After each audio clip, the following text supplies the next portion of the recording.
love watching your interviews because you are fair, and every interview, good or bad, I always learn something from it. I think you have given fantastic interviews. I think one of the most interesting ones was it the news one? The guy said something about you being racist, and you just kind of like brushed past it. The Was news. that wasn't I there one about? Was it NPR? Oh yeah, there was a guy. Yes, you're. I'm almost 300 interviews in. I do remember now vaguely there was something where some guy said something like that, and I just went by. And some of the people on my e-list, which I put you on, were like, "Why didn't you take him on?" I Thank said, you so much. "What? Why would I even dignify that? I'm not going to. If someone, if let's say you had Harold Bloom, or you had some politically correct writer like that fellow who won the Colson Whitehead on. Now, I wouldn't attack him personally or whatnot, but I would say, because I did read his Underground Railroad book, I'd say, listen, why don't you pick out the best 5 consecutive paragraphs or so, or the 5 pages from the best writing you've ever done, and I'll pick out my 5 best pages, and we'll see, we'll put it side by side or whatnot. Anyone who knows anything about writing would have to acknowledge I'm a better writer. But someone like that, if he got nasty or something, and tried to say, well, my opinion is because I'm a homophobe or a racist or this or that, I'm like, get out of here. That's ridiculous. That's absolutely ridiculous. But if you don't have a real argument, that's what you fall back into. You fall back into just, tossing out bullshit about people, straw manning, attacking someone's person rather than their argument. And it's rather easy to see. And when it is that obvious, since you just mentioned this, 4 years later or whatnot, 150 interviews on, or whatever it was, why would I even dignify that?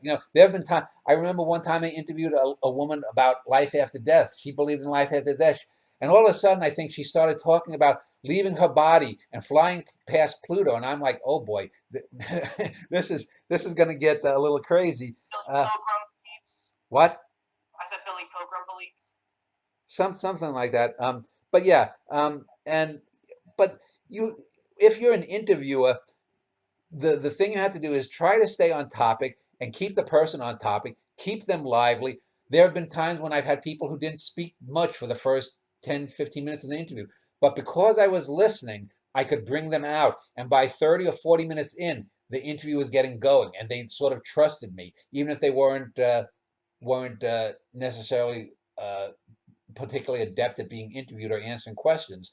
And that's always a challenge, and it's always fun. And uh, you know, I would challenge anyone to look at the Dan Schneider video interviews, especially, and show me any interviewer in any medium, whether it's old time television or here on YouTube, that has as wide a range of subjects. And most of the time, like, I don't have anything in front of me. I'm not reading it.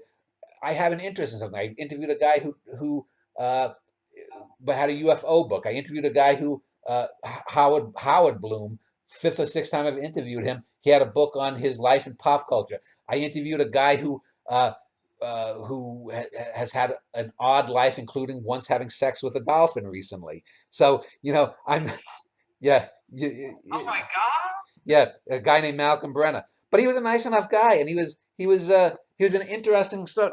So I've interviewed a lot. There's an interview that I did with a guy early on in the first year or two. I think it was about Genghis Khan. Was it? Yeah, it's my interview about Genghis Khan, and he was in a motel in Croatia. He had just woken up after drinking, and you can see he's sitting on the edge of a bed, and he's talking about. Took about 10 minutes to get wound up, but it was brilliant what he said. It was almost like performance art, and each interview is different and whatnot. But I've lost now the topic here.